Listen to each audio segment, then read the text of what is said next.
Right. This video is all about farms, specifically on how to get perfect farms around a mill, as well as a TC and a Volrath. And after that, we're going to go into some amazing things that you can do with farms that maybe you didn't know about. But let's jump right in. What's the problem with getting perfect circulation around a mill? Well, a mill is a 2x2 building and farms are a 3x3. So if I just go around naturally, what will end up happening is you'll have this annoying little, well, 1x2 gap over here. It's not hugely inefficient, and it shouldn't really bother you at all. This is most of the time how my farms look. But there is a way to have perfect farm placement. Check this out. So we're gonna get all of these villagers out of here, delete these farms, and what we're going to do is we're going to go one over on this side, one over on this side. What I mean by one over is that one tile is over the mill.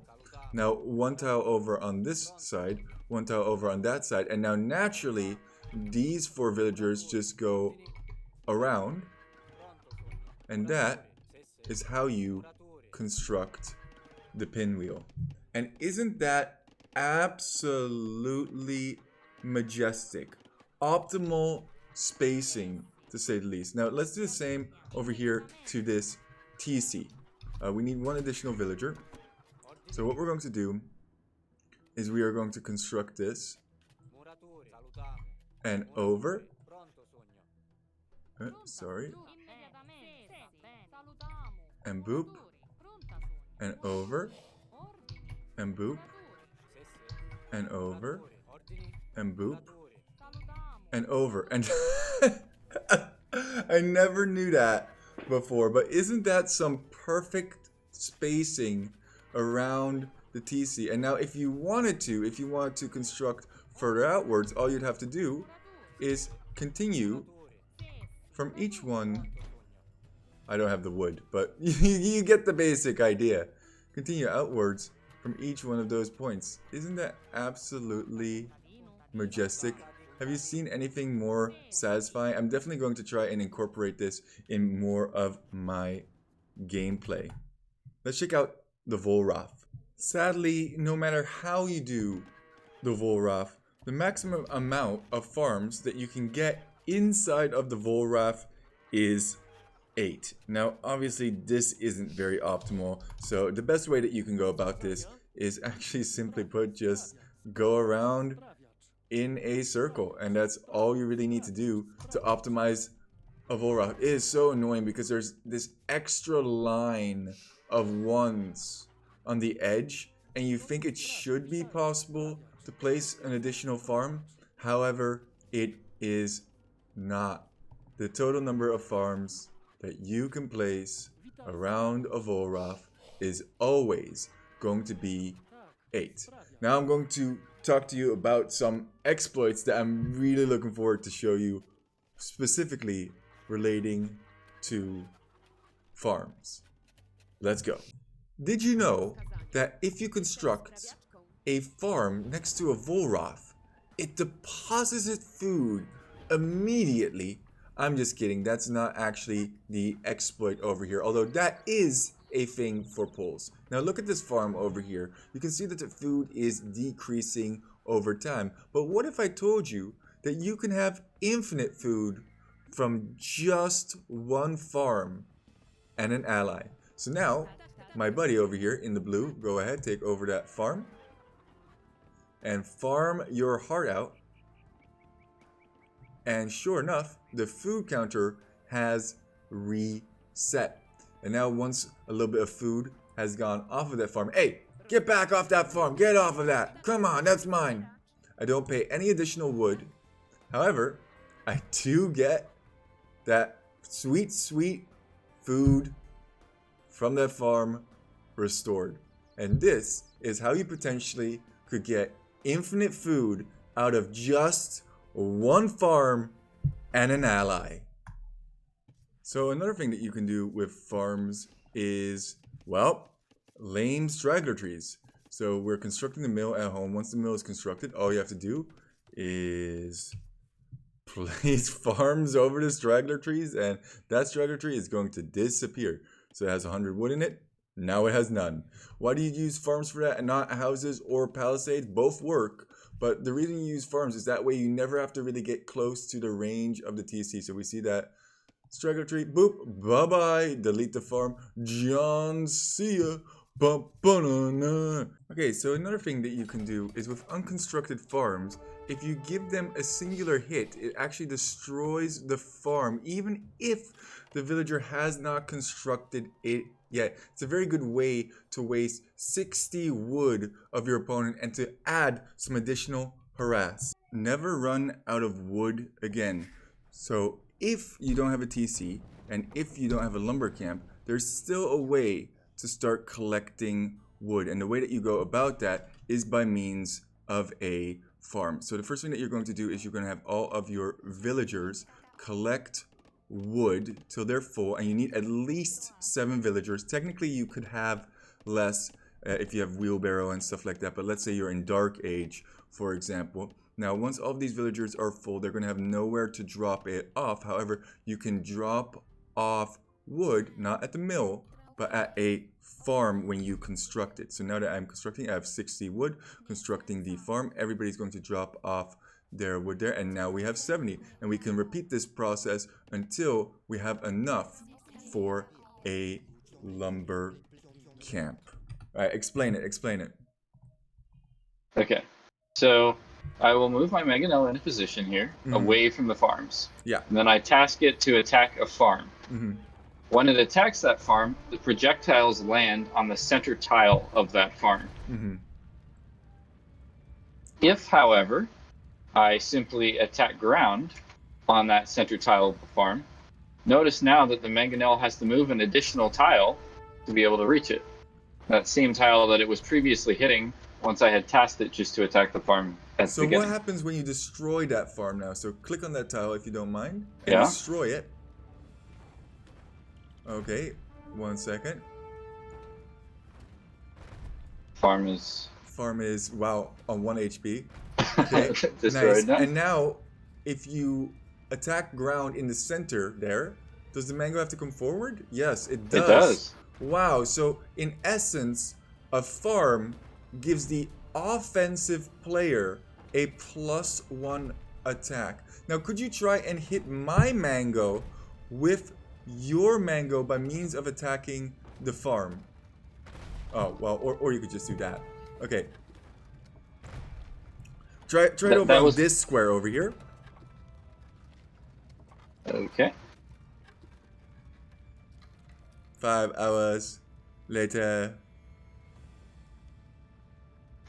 Attacking the farm? Wow, I have to come forward in order to attack you. So you indeed have +1 range. That wasn't patched out. Now was it, devs?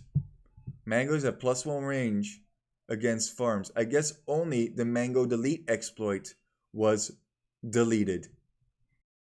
One of my favorite farm exploits is the hit and delete. So if you're looking around the farms, you can see a villager sometimes at the edge. You hit that, you take it, and then you delete that farm, and then you run away before your opponent can ever react. Now, as we go on, the farm exploits are going to get less and less relevant and more specific. Oh yeah, woman, you wanna construct this farm again? Okay, I'll let you construct this farm again. Doink and take and delete. And that is how you steal and delete some farms. Have you ever heard of a farm sling? A farm sling is when your ally or opponent constructs farms for you. Check this out. So this farm over here, wait. Oh, why did the food count go up? Well, that's because it's based on the upgrade that you currently possess. Now, a cool thing that you can do is your ally can partially construct farms. This makes it easier for them to be taken over, and you will get your farm upgrades on them. This works particularly well with Teutons, who pay 40% less for their farms, or with pools who, when constructing a farm, instantaneously deposit that food in their bank. Mac user, could you make a couple more farms just so that we can show that the food actually increases as we get a higher farm upgrade? So right now this farm has 375, but once this completes and we take it over and we construct it, easy to take over.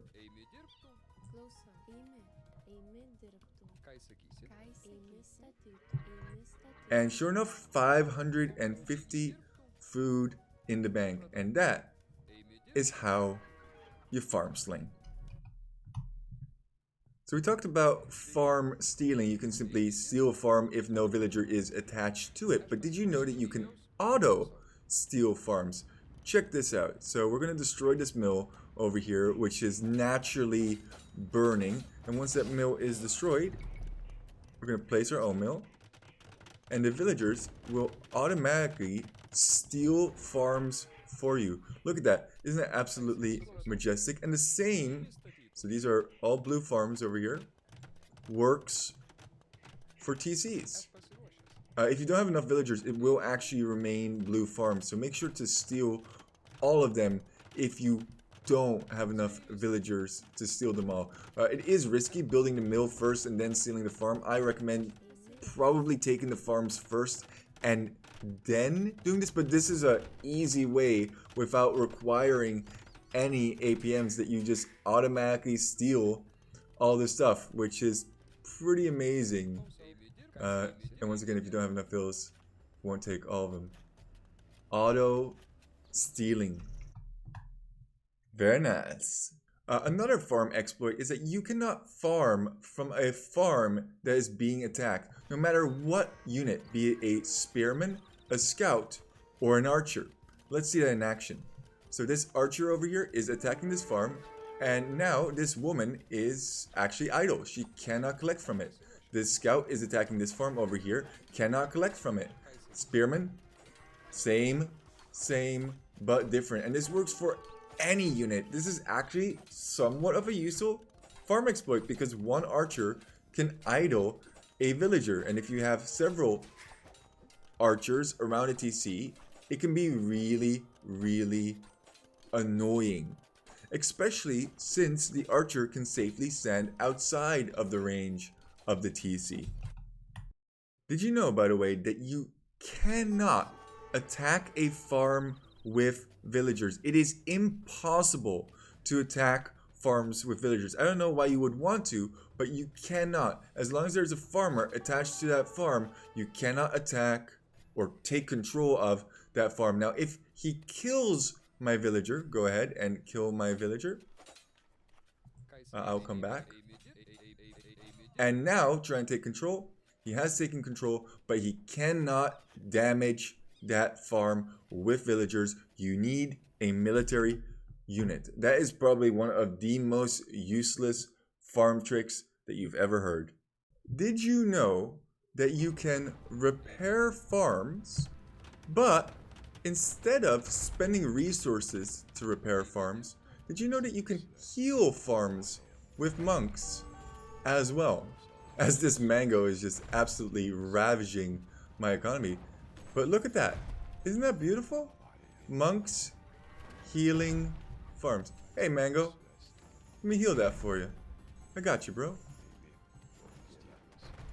A very useless exploit. I also don't know why you would want to repair farms. But yeah. Hey, not my monk. This is a thing. You can heal farms faster than a mango can damage it. Here's quite the useless farm exploit, but you can drop off food, well, shorefish, at a dock. Well, what does that have to do with farms? Well, you can actually drop off food sources at the mills, but you can also drop them off at docks. The way that you do that is you click on the shorefish, now he becomes a fisherman, and now he can drop that food off at the dock. The same applies for a farm. So this is a farmer right now, cannot drop this off, but if you click on a shorefish, then you can. And that is a very useless farm exploit. Here's a little farm exploit for you. It's the Khmer farm exploit. You probably know that Khmer don't need buildings to age up and all that good stuff, but did you know that they don't even need a mill in order to construct farms? You can literally cut a mill out of your build if you don't want to collect from berries or deer. I personally find this exploit quite useful when you're going for some extreme Khmer builds. So frustrating. Like, You've built lumber mills before? yeah, What's a lumber mill? Is that a mill on your lumber? exactly.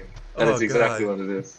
Oh So, god. hotkey slip up, right? You're just trying to go fast and like trying to get the things built, and you're stressing like maybe a drush is coming in or something, or you might build a lumber mill. Is it lumber mill? Nice.